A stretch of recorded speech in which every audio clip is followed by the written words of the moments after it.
Dicen que hay cosas en el campo que es preferible no seguirlas, porque cuando logras atraparlas, es mejor no haberlo hecho.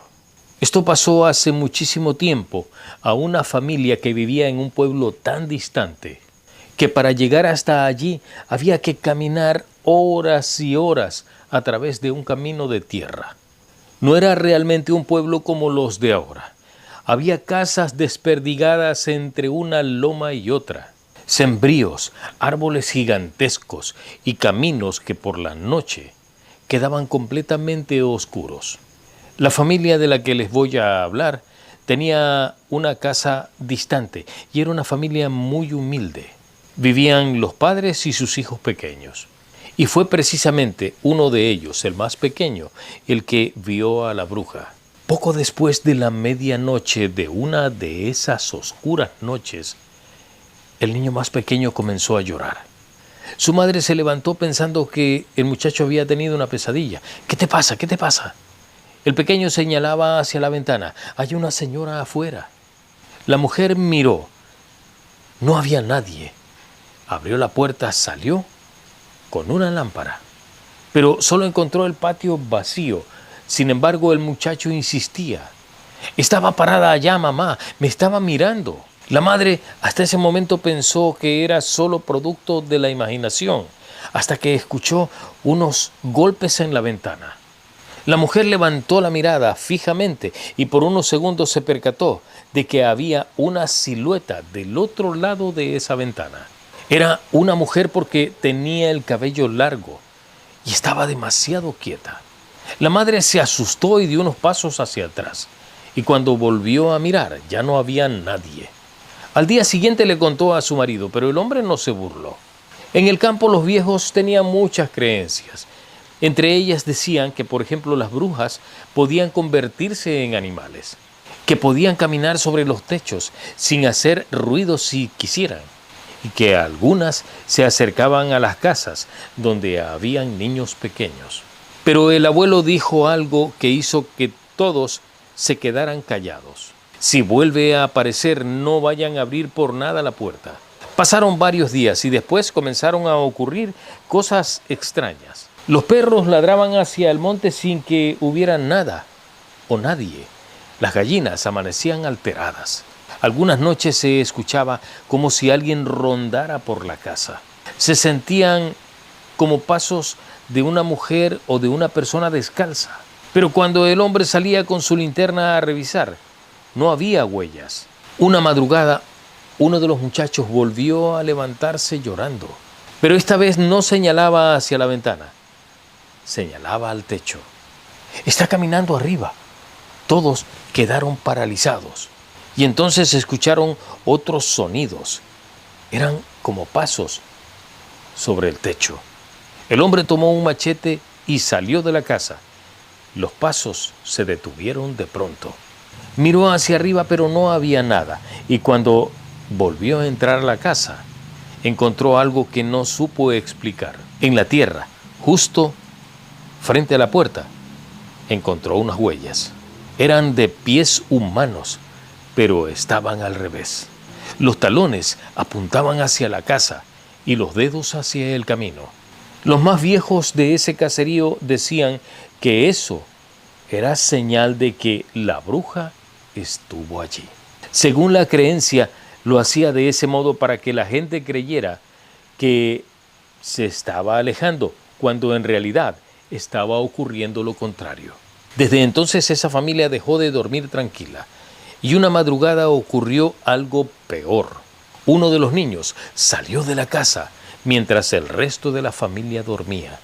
Cuando su madre por instinto despertó y fue a ver, la cama estaba vacía. Comenzaron la búsqueda inmediatamente. Lo encontraron detrás de la casa, cerca de un árbol de mango. Estaba parado mirando hacia el monte y frente a él, una mujer. El padre corrió y tomó al niño en sus brazos. La mujer no corrió, solamente los observó. Tenía todo su cabello cubriéndole el rostro y entonces alcanzó a verle una sonrisa. Pero lo más extraño de todo es que esa figura no tenía sombra, y el padre entonces gritó. La mujer entonces salió corriendo hacia el monte, y los hombres del pueblo decidieron que eso era ya suficiente. Recordaron una antigua creencia y decían que una bruja podría ser atrapada si lograban sorprenderla, especialmente si se utilizaban ciertos objetos considerados protectores por la gente del campo. Así que todos prepararon una trampa y esperaron varias noches, hasta que cerca de las 12 comenzaron a escuchar de nuevo pasos alrededor y arriba de la casa. Todos salieron en silencio. Unos se fueron hacia el granero, otros frente a la casa, unos cuantos más detrás. Y el padre del muchacho permaneció junto a la puerta. Entonces pudieron verla. La figura salió muy despacio de entre los árboles. Caminaba encorvada. Se acercó a la casa y cuando llegó justo frente a la ventana del cuarto de los niños, uno de los hombres encendió un mechero de golpe y esa mujer quedó inmóvil. El resto de la gente corrió hacia ella mientras ella quiso escapar, pero justo cayó en una zanja que habían preparado detrás de la casa. Cuando fueron a sacarla, encontraron algo que les provocó a todos escalofríos. Según la historia que cuentan los ancianos, la mujer estaba vestida con ropa negra y muy vieja. Tenía los pies sucios de lodo y en el cuello colgado un amuleto hecho a base de huesos.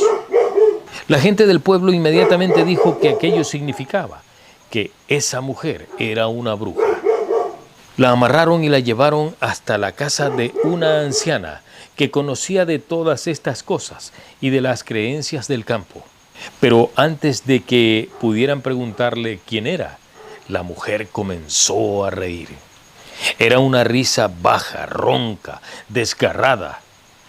Ustedes creen que me atraparon a mí. Todos se quedaron en silencio. La mujer volvió a levantar la cabeza. La que venía por los niños no era yo. Nadie entendió. Entonces ella señaló hacia el monte y añadió: esa todavía está allá. Los hombres miraron rápido hacia los árboles. Por un momento no ocurrió absolutamente nada, hasta que uno de los niños en la casa comenzó a llorar. Todos voltearon a mirar. El muchacho señalaba hacia los montes. Había allí otra figura, una mujer quietísima, mirándolo. Y cuando alguien levantó el mechero para verla mejor, la figura desapareció. La mujer que en ese momento habían capturado nunca volvió a explicar quién era realmente. Al amanecer simplemente ya no estaba, pero la cuerda seguía anudada. Intacta, sí, pero ella había desaparecido. Desde entonces esa familia nunca más volvió a dormir con las ventanas abiertas. Y los viejos del pueblo repetían siempre una advertencia: si en las noches escuchas golpes en la ventana, no preguntes quién es. Y sobre todo, no mires hacia afuera, porque según ellos, la primera vez que ves a la bruja, ella también te ve a ti. Soy Renán Alaba Castro y estas son historias de mi tierra.